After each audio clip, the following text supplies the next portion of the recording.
If Freedom Failed.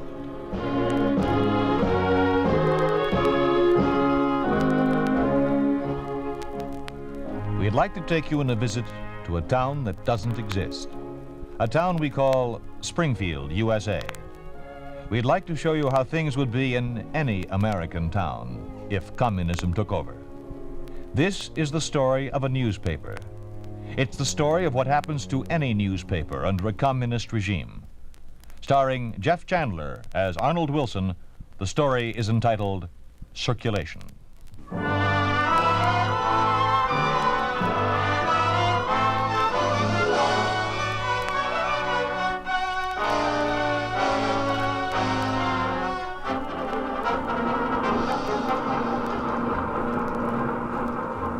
Wonderful plant, Mr. Wilson. Wonderful plant. The most modern in the country, Mr. Gordon. We turn out over 100,000 newspapers daily. Twice that on Sunday, in color. Very impressive. Very impressive. Springfield's only a medium-sized town, but we cover the entire Midwest Farm Belt. Would you like to visit the composing room? Thank you, no. I don't have too much time. You were going to let me meet the heads of the department. Oh, yes, they're waiting in the conference room. This door. It's one flight up. The elevator's right up. Let's walk, Mr. Wilson. I see the stairway right here. I enjoy walking. Good. Climbing steps is about the only exercise I get these days. Oh? I was under the impression you went around digging with a shovel or a trowel or something of the sort. Someone told me you were quite the archaeologist. Well, I'm just a summer archaeologist of very amateur dimensions. Publisher doesn't have too much time for his hobbies. His ambitions get in his way, I suppose. Oh? What are your ambitions, Mr. Wilson? to have the biggest newspaper circulation in the world? Not too profound an ambition, is it? Oh, I don't know. A plant like this deserves it. If we of the Press Directions Bureau can help you, feel free to call on us, please. Feel free to call on us. Thank you, I will. Here we are. Gentlemen and Miss Hunter, this is Mr. Edward Gordon of the Press Directions Bureau. How do you do? I regret that only now have I found time to visit your fine newspaper. As I was telling Mr. Wilson, I have just completed a tour of the press of the country, and nowhere have I found an establishment that surpasses yours. That's about all. I just wanted to say that the Press Directions Bureau is at your service at all times, day or night, at all times. Good day, gentlemen. Goodbye, Mr. Wilson. Oh, goodbye, Mr. Gordon. All right, everybody, just relax. Are you referring to our minds or our bodies, Mr. Wilson?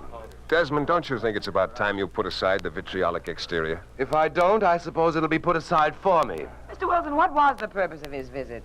Is it the beginning of censorship? Have we been handed any directives? Are we to have... Well, I think we're anticipating a volcano that isn't even thinking of erupting. Oh, you think so, do you, Mr. Wilson? Yes, Desmond, I think so.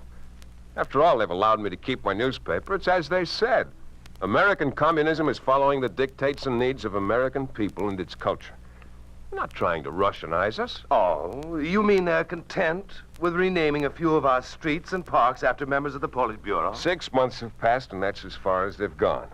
Now, stick to your drama pages, Desmond. Leave the political aspects of life to the editorial department. As a matter of fact, I want all departments sharpened. I want our circulation increased. We've gone past the Chicago Telegram and the Detroit Sun. Now I want to catch the Herald. Wait a minute, Mr. Wilson. We're at the limit of our circulation. We're using our full quota of newsprint right now. Correction, Mr. Thomas. The Press Directions Bureau has just doubled our quota. And what do we have to do for that? Just put out a good newspaper.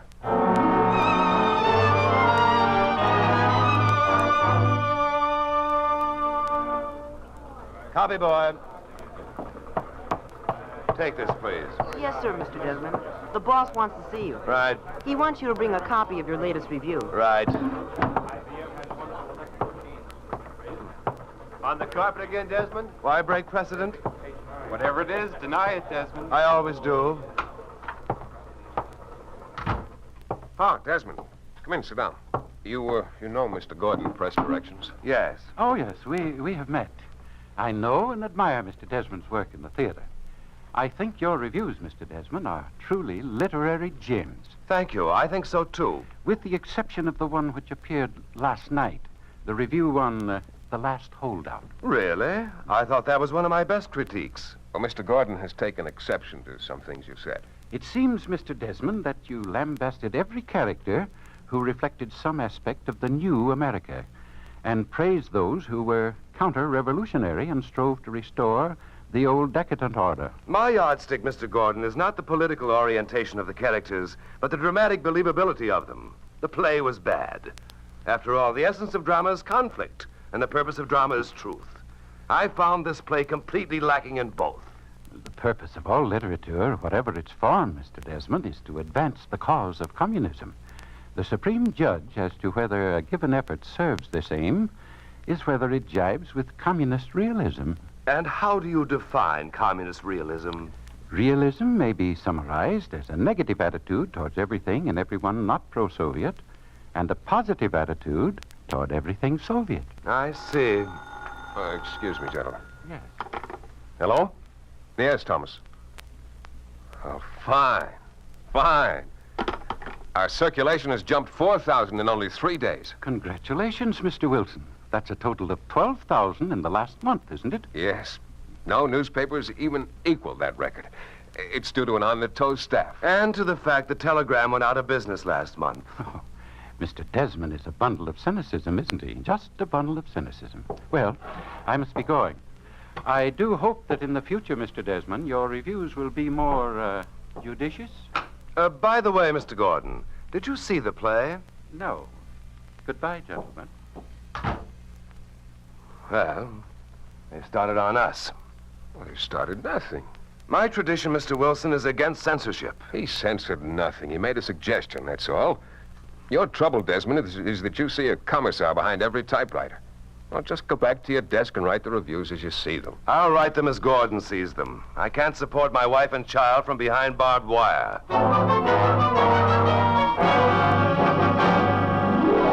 Look, Mr. Wilson, I've been advertising manager of this sheet for 25 years. What am I supposed to do? And what are the other people in my department supposed to do? Well, they still have jobs with this paper, Jameson. But not in advertising. Well, now, get it through your head. The state has decreed no more advertising. Might be a good thing, too. Too often the advertisers have tried to interfere with our policy. Now, look, Jameson, your people can be absorbed into one of the other departments. The paper's still growing. We can be the biggest in the world.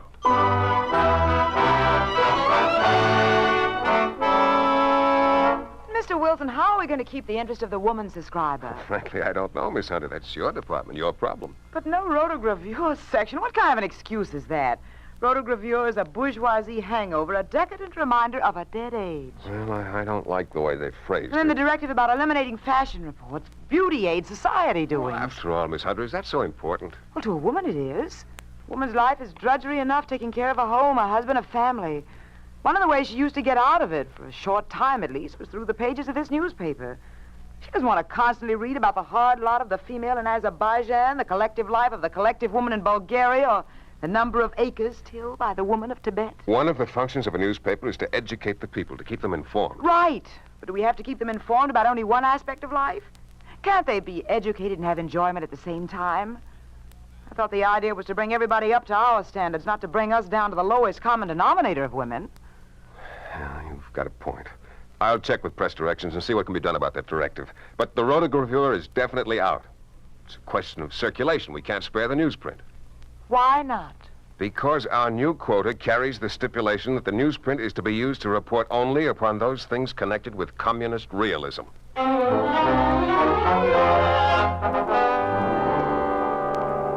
He's the best sports reporter in the world. I beg your pardon. Okay, Mr. Gordon, he's the best sports reporter in America. Now, Jones, there's no reason to get angry at Mr. Gordon. He just wants to clarify a few things. Okay, clarify things, but don't ask me to fire Emery. He wrote an extremely unfair column. Extremely. He wrote that the Illinois basketball team was far superior to the Soviet Union champs. He wrote that the game was a farce. He wrote that we had to use their rules, their referee, their different type ball. He wrote that Illinois so outclassed the Soviet Union that it was ridiculous. He wrote that the final score was Soviet Union 102, Illinois 44. He wrote that this state of affairs prevails in every sport in this country when a Soviet Union team visits the United States. He wrote that it's a must that American teams lose to Soviet teams. An extremely derogatory and a discourteous way to write about a brother country. That's why he's to stop writing. That's why he's to be discharged. Or at least that's my suggestion, Mr. Wilson. Emery should be discharged. Best sports reporter in the world. I In America. hope my suggestion meets with your approval, Mr. Wilson. It would please my office considerably if you discharged Mr. Emery. Considerably. Well, I'll tell him. Oh, wait a minute, Jones. Yeah. Have Emery report to Desmond in drama. Let him work there for a while.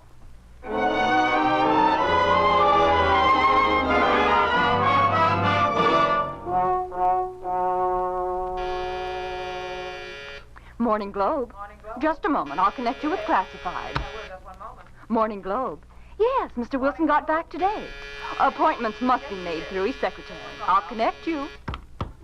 Morning Globe. Drama? One moment, please. Morning Globe. Yes, he's back. Yes, Mr. Gordon. He's in a meeting now. Well, I'm sure he'll speak to you. One moment, please. I'll ring him for you.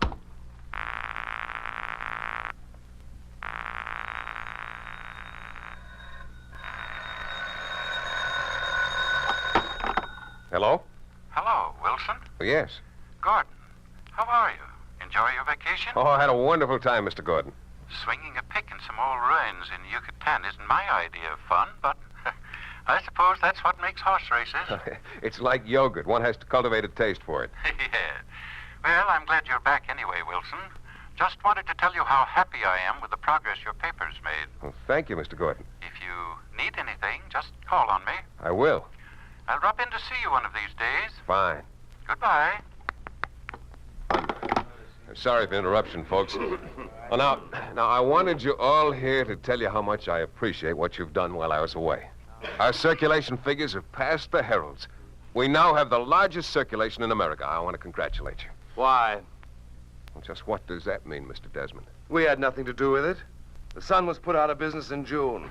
Seems that every other day another paper goes out and our circulation goes up. Everything we touch turns to circulation, like King Midas of old.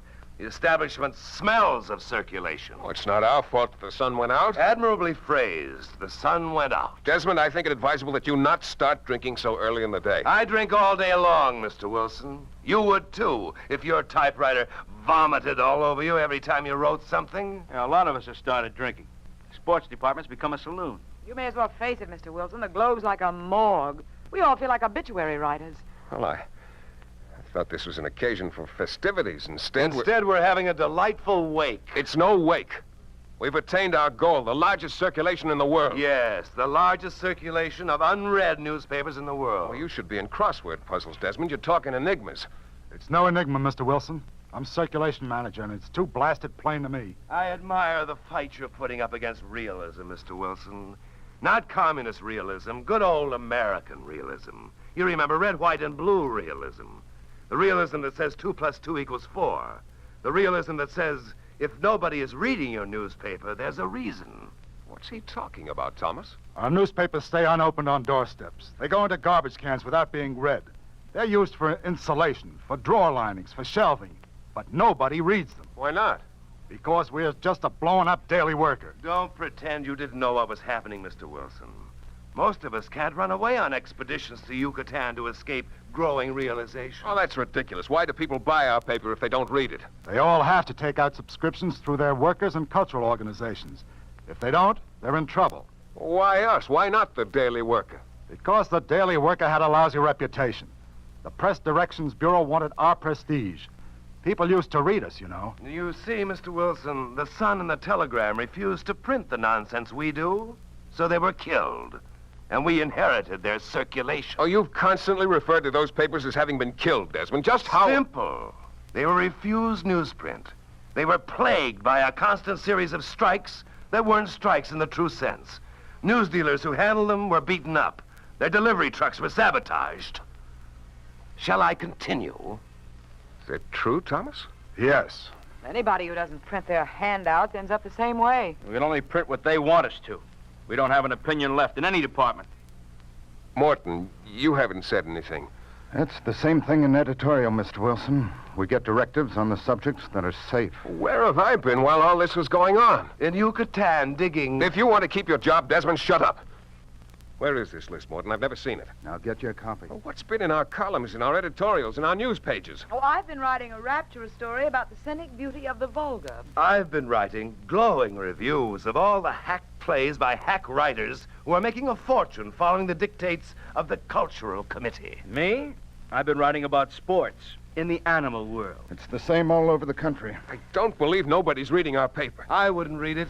Nor I. Me neither. All right, that's enough. You mean we have permission to return to our desks? No, to no, grind it's up- our fault if we're not read. I'd be happy if we got one, just one insulting letter about anything in the sheet. But nobody even bothers. All right, from now on, there'll be a different emphasis. The Globe is printing what the Globe wants to print. You mean that, boss? Yes, I mean it. Let's start with that story of Jefferson and Jackson. Hey, yeah. Wait a while. Perfect beginning. What story? Supposedly, there's been some discovery of unknown papers of Jefferson and Jackson's in an Indian pueblo in New Mexico, of all places. Slipped into a wire service report, but there was no follow-up on it. Well, get a reporter out there. It won't do any good. We have a special directive on early Americans, especially on Jefferson, Jackson, Madison, Payne, dozens of others. We can't print anything on them. Why not? They said too many things about democracy. They said too many things about the right of the people to revolt. You see, Mr. Wilson, in these times, Jefferson, Jackson, and Payne are considered counter-revolutionary. Just a minute. Yes, sir. Get me Gordon of Press Directions. I refuse to believe I've been that poor a judge of men. Somehow there must be a mistake. Yes, Mr. Gordon, sir. Thank you. Hello, Gordon. Speaking, Wilson. Something wrong? I don't know. You've mentioned quite often that were I in need of anything, I simply had to call upon you. Absolutely. All right, I'm calling on you. Name it, Wilson. My staff tells me that they have orders from Press Directions to write only upon certain subjects. They tell me that there are subjects that are forbidden. They tell me also... I've been telling you bundles of misinformation. Bundles of it. You deny, then, that you ever sent any directives ordering... Of course I deny that we sent any directives ordering anybody to do things. The directives we send are merely suggestive. Suggestive, that is all. Suggestive. And what happens if these suggestions aren't carried out? I don't understand. If your suggestions aren't carried out, are newsprint quotas cut? Are news dealers attacked? Are trucks sabotaged? Mr. Wilson, you must have been reading some peculiar brand of science fiction. Naturally, we hope that any suggestions we offer are accepted. If they are not, we try to make other suggestions that will be accepted. Newsprint, news dealers, and trucks. Please, Mr. Wilson, remember, this is Soviet America. Then I can print anything I want. Why, of course, as long as it isn't libelous. As long as it isn't libelous. Thank you, Mr. Gordon. Well, to coin an old expression, the proof will be in the pudding. Morton. Yes, sir. There'll be no editorial tomorrow. No editorial. I thought we were going to town. We are. On the editorial page, I want printed the Declaration of Independence and the Constitution of the United States. How will I lead into it? Since when do those documents need a lead-in? Just print them without comment from us. Let's see if it'll elicit comment from them.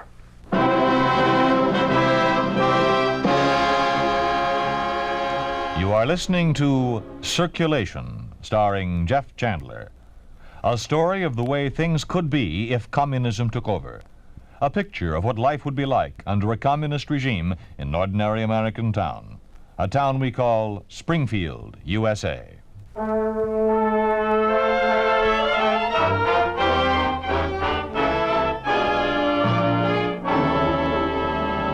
You asked me to hurry right over, Mr. Wilson. Yes, I did. Will you come down to the composing room with me, Mr. Gordon? Of course, of course. This way, please. What seems to be the trouble? The composing room is on strike. Oh? Well, A what's queer state of affairs where the compositors are forced on strike because someone doesn't like what appears on our editorial pages. Through here, please. Well, I don't understand. It's very simple. I ordered something printed on the editorial page. The compositors started setting it up gladly. Then somehow word got out of what we were doing. Word got out to the wrong people. Evidently, you have a spy in your establishment, Mr. Wilson. Yes, you must have a spy. Exactly. And from out of nowhere, the composing room was on strike. If the workers want to strike... They have a perfect right to, yes. If they have grievances, if they're unhappy with their working conditions. But where does right end and coercion begin? This way, please. Coercion? There is no coercion of workers in this Soviet. May I have your attention, gentlemen? Please. Have you decided to go back to work? Have you decided to revise the editorial page? Ah, Mr. Austin. The man standing next to me is Mr. Gordon of the Press Directions Bureau. Mr. Gordon claims that a newspaper can print anything it wants. I don't care what Mr. Gordon says. We compositors refuse to print anything reminiscent of the decadent past. Mr. Gordon, the man who just spoke to me is named Austin. He isn't a compositor. He doesn't work in this plant. As a matter of fact, I've discovered he's never worked on a newspaper or even in a printing shop. Besides being a lousy newspaper man, you're a liar. There was no trouble here, no conflict about the editorial page until Mr. Austin arrived quite suddenly this morning. But I do not understand why the men are on strike if Mr. Austin is not one of them. I'm a member of the union. By special dispensation of the state. You've never set a line of type in your life. Before the present government came in, you never were a compositor. You never belonged to any local or national union. You weren't an organizer. You were nothing. You're a liar on every count. Now, there must be some mistake, Mr. Wilson. If Austin is what you say, and the men don't feel the way he does, then why? Why are they on strike? Because Austin is from the Labor Bureau. Well? I'll be graphic about it, Mr. Gordon. Wolf, Yes, sir. do you want to go on strike? Yes. If you don't go on strike, do you lose your labor card? Answer me. Mr. Gordon's here. He'll protect you, I'm sure. If you don't strike at Mr. Austin's insistence, do you lose your labor card? Answer him, Wolf. We have to answer nothing he asks. Morehouse, Yes? do you want to strike? Yes. If you don't, will you lose your labor card? Answer anything he asks. Will you lose your labor card? Will you lose your right to make a living if you don't follow Austin's orders? Austin of the Labor Bureau. Austin, the representative of this government. Now, just a moment, Mr. Wilson. I've heard you ask the men if they wanted to strike, and I've heard them say yes. I see no evidence of coercion here. After all, they can strike if they want to. It's a free country. A free country where a man will lose his right to make a living if he doesn't follow orders? Months ago, you told me your ambition was to have the biggest circulation in the world. You have it. Why create problems? Yes, I have it. The biggest circulation of unread newspapers in the world. If that's what I wanted, Mr. Gordon, I could give out circulars or throwaways. I want my paper to be read. I want my paper to be a public service. I want my paper to be good. I've read the back issues of the Globe. No wonder people are sick of it. All it consists of are reports of historic Soviet events, every day a new event, and planted letters promising the government a greater output of steel, a greater output of coal, a greater yield of wheat per acre, a greater, larger number of liters of milk per cow. No longer quarts. Liters, mind you. My paper's lousy with statistics that nobody gives a darn about. It's as interesting to read as a telephone book. It stinks. Greatest circulation in the world. I'd rather give my paper away free and have it read by only 5 people than have the largest page circulation of a paper that's read by nobody. Well, as long as you persist in that attitude, I don't see how this strike can be settled. How this newspaper can continue. Maybe not this strike. Maybe not the Globe. And I'm going to have a paper that's read.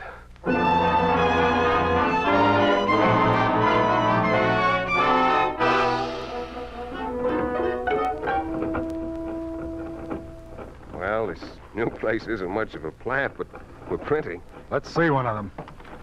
It doesn't look nearly as good as the Globe. And it's not as big. But it smells a lot better. Oh, you're right there. All we have to do now is distribute it. Our newspaper circulation will be practically nil at the beginning. But think what it'll do for our blood circulation. Yeah, I feel like I'm alive again. We'll write what we think. I really don't know whether my typewriter will be able to stand the shock. Well, I suppose we all know what we're doing, the chances we're taking. Yeah, sure. Well, let's get on with it, huh? Come on, that's it. Who is it? Open up. Who is it? Open up or we'll break it in. Get the papers out the back door. Right. Just a moment. Okay, break it in. There's more coming in the back. Come on, get him, hey, over there. Stop them! Break Stop them! it They're in. smashing the presses! Stop them! Put a match to it. Come on, burn it, burn it. Snap it up. Come on, snap it. Let's get out of here.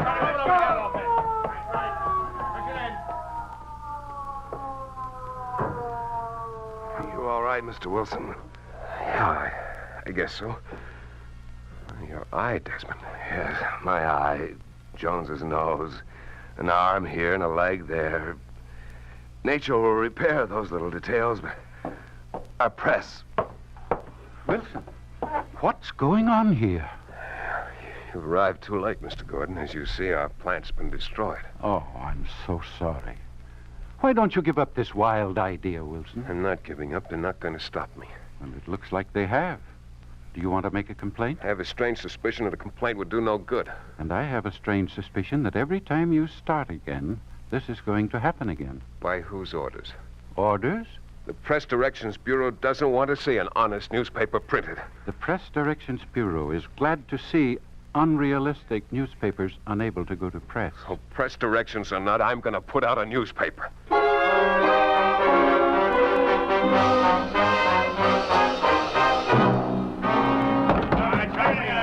them, come on, break everything. Get those presses, burn them up.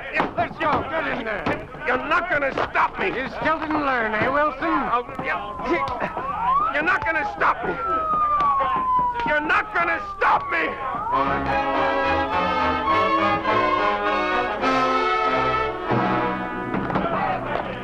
Still printing, Wilson? Come on, get those presses. Smash them. Smash them. Get in there. Break them up. You're not going to stop me. You're not going to stop me.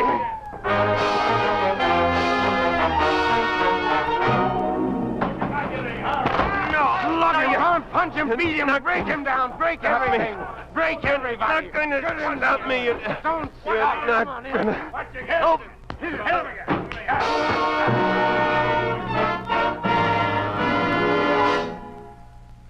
Well, Austin, has he been stopped? He's been stopped, Mr. Gordon.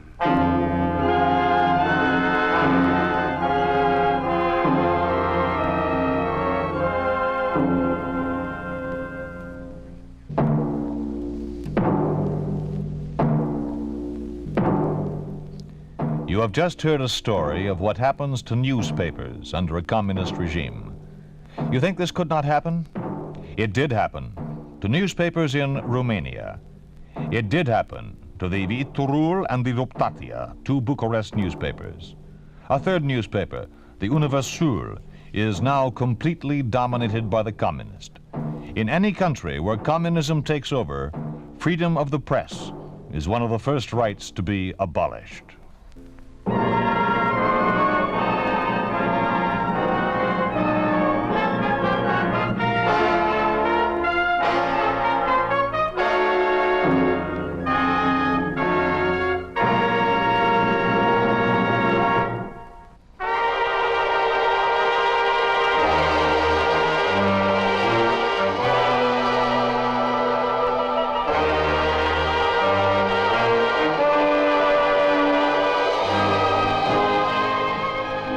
You've been listening to If Freedom Failed, starring Jeff Chandler as Arnold Wilson in Circulation. Griff Barnett was Gordon, Carlton Young was Desmond. Others in the cast included Betty Lou Gerson, Crane Whitley, Joel Nestler, Earl McDaniel, Sanford Wolfe, Peter Leeds, Jack Crucian, Lee Arnold, Stan Waxman, Paul Richards, and Lamont Johnson. Music was composed by John Hicks, with musical direction by Michel Perrier. Circulation was written for If Freedom Failed by Fred Freiberger, produced and directed by Will Scott. Sergeant Lloyd Ayers speaking. This program has come to you through the worldwide facilities of the United States Armed Forces Radio and Television Service.